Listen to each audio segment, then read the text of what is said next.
Moving to Mexico. Yeah, sure, let's go. Opening a coffee shop. Where do I sign? Overthinkers, welcome. I am so done. I am done beating myself up for how my brain works.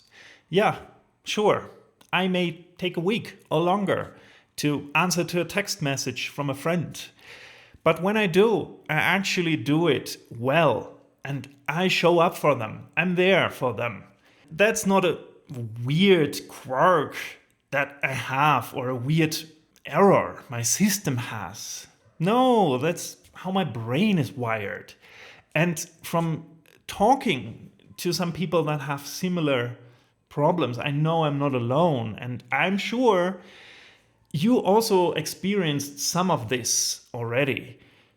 For example, I realized with filming these videos, I don't have a problem with life-altering decisions. I make them like this. Moving to Mexico. Yeah, sure, let's go. Opening a coffee shop. Where do I sign? But somehow answering to a voice message from one of my best friends, huge problem, and it gets delayed. What's with that? Let me tell you the story in a little bit more detail, and I'm sure you will see yourself in some points of this. With the coffee shop, for example, it happened that one day my sister called me and told me, hey, I know an empty shop. I know you have that idea in your head with getting yourself a coffee shop, fulfilling that dream, because that was in my head for a while.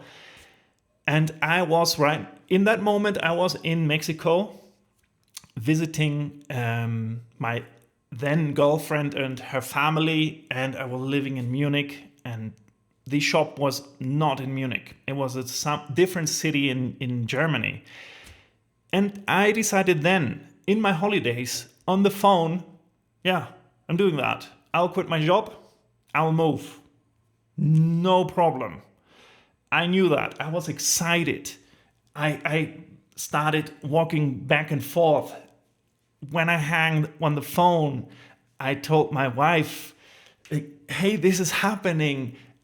And I can't wait to be back in Germany, to go there, to execute it, to meet the landlord, to see the shop, to plan out, to make a 3D model, see what machines I'm putting there. All of this, my brain was firing on 110%. Really excited, really riled up, ready to go. On the other hand, same holiday, I got also, of course, text messages from friends, just normal stuff. And I did not respond to them until I was home. And that's not just in that moment. It happens to me now. Friends send me text messages, friends I love, and I don't really get back to them. Sometimes I write like, hey, sorry, I haven't listened to it yet. I haven't found the time and the right words. We'll get back to you tomorrow. And that is already, wow. I feel good about myself doing that in a way. Because deep down, I beat myself up. Like, what is wrong?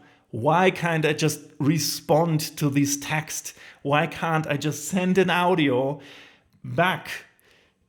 But I want to make it like really well, because they sent an audio, they told me their problems, they told me what went well about their life, all these things, because I live far away now.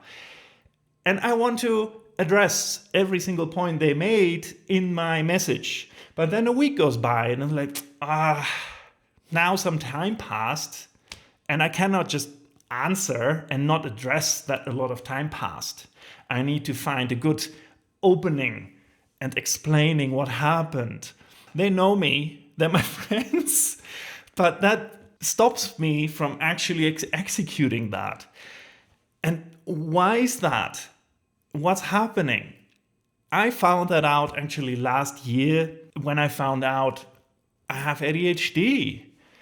And these things, these behaviors are like a big thing and connected with ADHD. It doesn't mean you don't do this if you do not have ADHD. No. Let me be clear, that's not the case. And I can just tell from my point of view and from what I learned in therapy and what my therapist told me and what I've experienced myself. And what I understand and how I feel it looking back is these big decisions, these big changes in life give you like a big dopamine hit. They're like, wow, yes. They feel like an end boss in an Xbox game. You know, like you're finally there and you can beat it, and there's like a big thing that you have to beat, and it's juicy, you know, like it's new. It fires all the right signals to my brain and to yours probably too when you watch this, because it's like, oh yes, so many new things I have to figure out. They're scary, they're new, and they can change my life 100%. But that's what makes it so good. That makes it such a irresistible thing that I can't dig my teeth in, you know? Imagine you have like, you can choose between like, washing the dishes or planning your future business that you always had in the back of your mind. What is more exciting? Obviously, not washing the dishes, because all these small mundane tasks and answering to your friends, sadly, on a dopamine level and an excitement level falls under that. It does not mean we don't like our friends, not at all. But there's very low excitement happening because it's not new. Nothing new is happening there. You talk to them a lot. You enjoy that, but in a weird way, answering by text or in any way that is not face-to-face feels more like a task, more like a to-do list, and less actually engaging with a friend, actually connecting with a friend. The crazy thing is also, when I do it and I finally answer and I send the text message, I send the audio message, I feel like a fool. Like, how long did that took? I don't know, 5 minutes? Was it exhausting? No. That's why it was kind of boring, but also it took like no time out of my life. And I always wondered, okay, why can't I just do it? What's wrong with me? And I came to the conclusion, nothing's wrong with me. This behavior is not inherently bad. It's not coming from a bad place. It's not coming from like, no, I will not answer. We're not answering this guy. We're not answering one of our best friends because we want to ghost them. That's not where that comes from. It comes from, no, our brain is just wired that way that it finds that boring for some reason.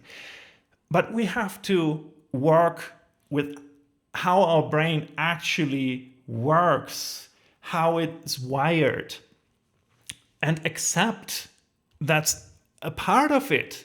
A part of it is and will be, we will never be these people that we get a text message and we're on top of that.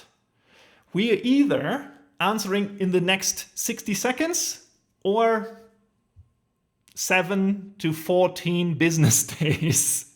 There is no in between. But also our friends know if we're open with that, they probably know long before we know ourselves. Because when I talked for the first time with my friends, with my best friends, and told them like, hey, this is the situation, they're like, yeah, dude, I know you since like 10 years.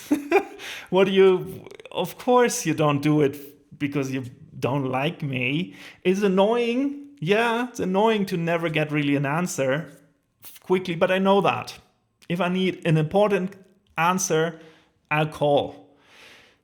So that's part of we should work with it. We have to be open with the people around us, how our brain works in these type of situations, and that it's not coming from a bad place. And when we do that, when we open with that, and when we're honest with the people around us, we can finally be honest to ourselves and stop beating ourselves up so much about this behavior. It's not coming from a bad place. It's nothing that has to be fixed. It's something that has to be worked with.